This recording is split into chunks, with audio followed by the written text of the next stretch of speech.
আমার সামনে যদি কোনো নারী নিউড হয়ে যায়, ড্রেসই নাই ধরেন, আমি কি তার দিকে তাকাতে, মানে দেখেন সূরা নূরে যে আল্লাহ তাআলা পর্দার কথা বলেছেন, এখানে দুটো বলেছেন, যে পুরুষও যেন চোখের হেফাজত করে, নারীও যেন চোখের হেফাজত করে এবং পর্দা করে। তাহলে একমাত্র নারী ঢেকে থাকবে আর আমি তাকিয়ে থাকবো, এইটা?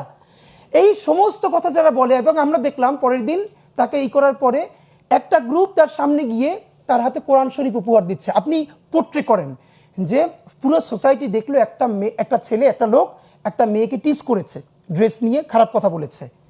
পরের দিন তাকে ছাড়িয়ে আনার পর বীর বিক্রমে তার হাতে কোরআন তুলে দেওয়া হয়েছে এবং ফুলের মালা দেওয়া, ফুলের মালা হয়েছে। এবার আপনি ভাবেন, যারা ইসলাম ভালোবাসে, মুসলমান ভালোবাসে, এমনকি আরবান সেই ক্লাসটা যারা ধর্ম পালন করে অ্যাজ ওয়েল অ্যাজ তার কালচারেও সে ওরকম বিলং করে, তার কাছে কি মেসেজটা যাচ্ছে? এবং আপনি খেয়াল করেন এর সাথে বাংলাদেশের মূলধারার কোনো আলেমদের সম্পর্ক নাই। আমাদের আফসোসটা কি জানেন? আজ থেকে 15-16 বছর আগেও বাংলাদেশের যত ধর্মীয় ইস্যু, এগুলো সব মূলধারার আলেমরা নিয়ন্ত্রণ করতেন। হঠাৎ করে কোনো ফেসবুক সেলিব্রিটি না। ধরেন বাইতুল মোকাররম মসজিদের খতিব, আপনার নিশ্চয়ই মনে আছে, প্রথম আলো একবার খুব 111-এর সময় খুব বাজে একটা কাজ করেছিল, যেখানে ইসলাম অবমাননা হয়েছিল, এবং দেখেন কি শান্তিপূর্ণ উপায়ে তাকে নিয়ে বাইতুল মোকাররমের খতিব ওবায়দুল হক সাহেবের কাছে তওবা করানো হলো। এর মানে সিস্টেমটা দেখেন। এর মানে তখন আমাদের জাতীয় মুরব্বী ছিল, বাইতুল মোকাররমের খতিব ছিলেন, বাংলাদেশে এরকম অনেক গুণীজন আলেম ছিলেন, সমাজেও এরকম মুরব্বীরা, সমাজে মুরব্বী ছিলেন। আমাদের এখন দেশের সব থেকে বড় ক্রাইসিস জানেন, আমাদের কোনো বেগম জিয়া ব্যতীত, উনি তো এখন অনেকটা অসুস্থ, আপনি চক্ষু বন্ধ করে 3জন পলিটিক্যাল আমাদের পার্সোনালিটির কথা বলতে পারবেন? পুরো জাতি তাকে বিশ্বাস করে, যে কোনো পলিটিক্যাল ক্রাইসিসে নাই।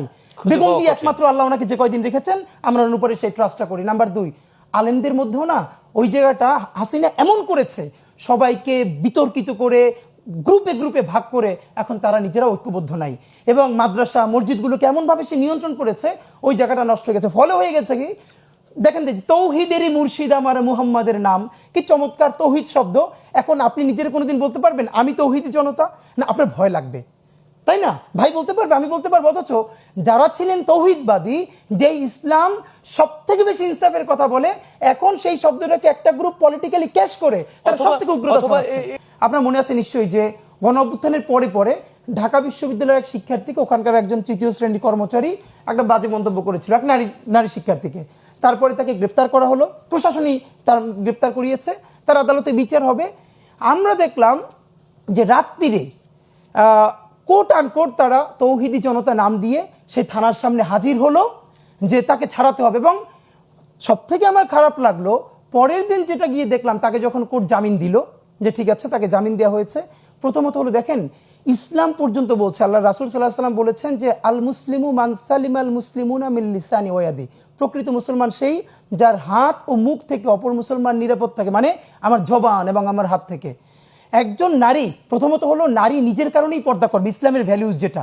কিন্তু ধরেন কোনো পুরুষকে ইসলাম কি এই কথা বলেছে, আমার সামনে যদি কোনো নারী নিউড হয়ে যায়, ড্রেসই নাই ধরেন, আমি কি তার দিকে তাকাতে, মানে দেখেন সূরা নূরে যে আল্লাহ তাআলা পর্দার কথা বলেছেন, এখানে দুটো বলেছেন, যে পুরুষও যেন চোখের হেফাজত করে, নারীও যেন চোখের হেফাজত করে এবং পর্দা করে। তাহলে একমাত্র নারী ঢেকে থাকবে আর আমি তাকিয়ে থাকবো, এইটা?